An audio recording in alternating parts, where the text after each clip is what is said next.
It was the end of the lesson, and I finally had the opportunity, after over 45 minutes, to finally go to the restroom. Now, I could have easily gotten like midway through the lesson, but I didn't want to embarrass myself and stuff like that, so I just decided to wait it off, even though going into the restrooms, meanwhile the lesson is still happening, is the most safest place yeah, on this earth because yeah, you know that some wild shit happens, especially on the male restrooms during the free time, during the breaks, bro.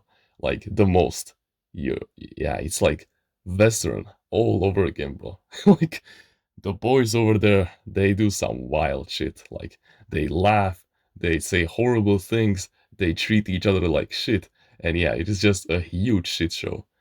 But yeah, I learned how to deal with it since yeah, I've gotten very I've gotten very much better at handling my frequencies, how to repel the unwanted things from my life and how to attract the positive things that I want in my life. So that has given me the confidence to go into the restrooms, even if, you know, the most degenerate boys out of our entire school just hang out over there.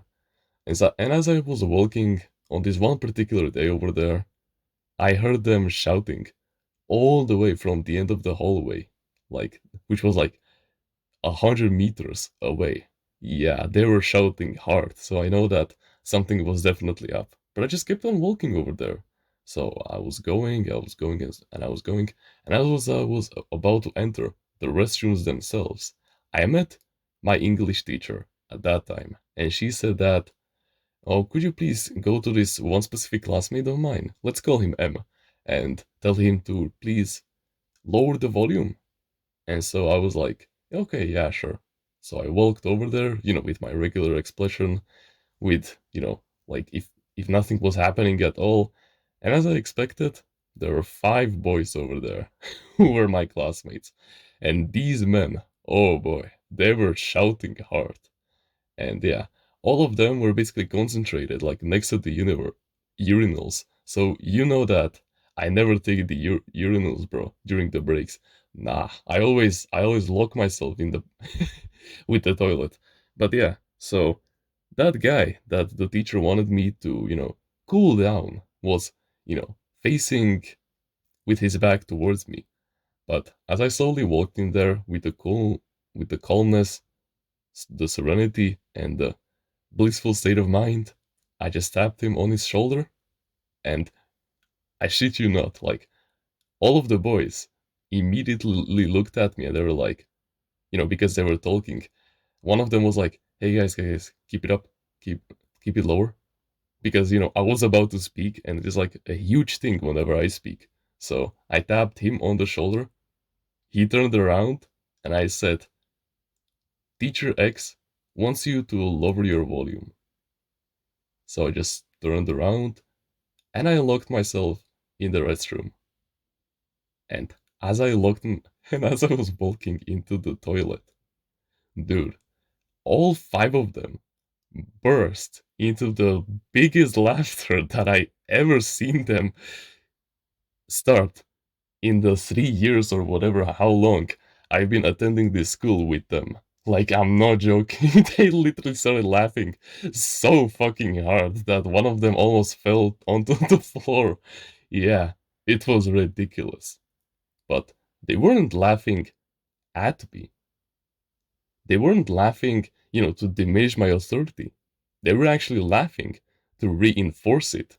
Because one of them literally impert, in, interpret, sorry, interpreted, or however you say that word, whatever, the whole situation. Like, I basically said to that guy, "Shut the fuck up, bro." But that was not what I actually meant. I actually, just wanted him to cool it down. And so yeah, and yeah, as I was, doing my work, I literally heard the teacher herself start to yell at them from the from the entry point of the restroom. And yeah, whew, that shit was crazy. Like, if you've been there, yeah, that was one of the most ridiculous situations that I ever got myself in that middle school that I go to. But yeah, This is how you get respect in relationships. You see, in every single group out there, there's always that downwards pull. You know, that there are some of the enlightened individuals who always seek to improve themselves, but there's always few of the mischief ones who pull the group down, with the jokes, by making fun of others, by indulging in means, video games, pornography, and all of these things. And guess what? The way that you do it, the way that you control your mind, the way that you become a true authority figure to them, is to, yeah, sure, you still want to remain friendly with them, so you still, yeah, laugh with them, of course. But you need to remember that you are always in control. You must remember that you always set a standard for yourself. You are the one who says and who determines if you laugh or not. You are the one who says if you actually want to laugh or you don't want to laugh. And the best way that you can strengthen this each and every single day for the rest of your life. And this is a powerful exercise that I've been personally implementing into my life each and every single day since, yeah, it's highly practical. This practice basically takes advantage of one of the strongest emotions that you will ever feel, because you will feel it every single day, even if you don't consciously realize it. But yeah, it is a strong tool, and yeah, we would be complete fools if we never used it, and we would break the status quo of what it means to be a timeless reader, meaning that to not take advantage of everything that life gives us. And this emotion that I'm talking about is anger, wrath, and all of these things. Basically, whenever you feel it, ever again, for the rest of your life, just don't act upon it. No matter how strong it gets, no matter how big of a hold it takes on you, you just never act upon it. Never, bro. Instead, you recognize that anger on a metaphysical level. I know that some of the guys, when I said metaphysical level, you instantly started to judge me and say stuff like, "Oh no, he's gonna say some voodoo doo doo doo shit bullshit or whatever." But trust me, it makes sense because when you get angry, you signalize to the universe that it has power over you. You give the external power to change the internal, meaning that you'll never be able to manifest anything that you want in your life, right? Because the only thing that you should be giving your emotional attention onto is God, because He's infinite and He will never disappoint you with anything that you desire. But that's a topic for a whole another video.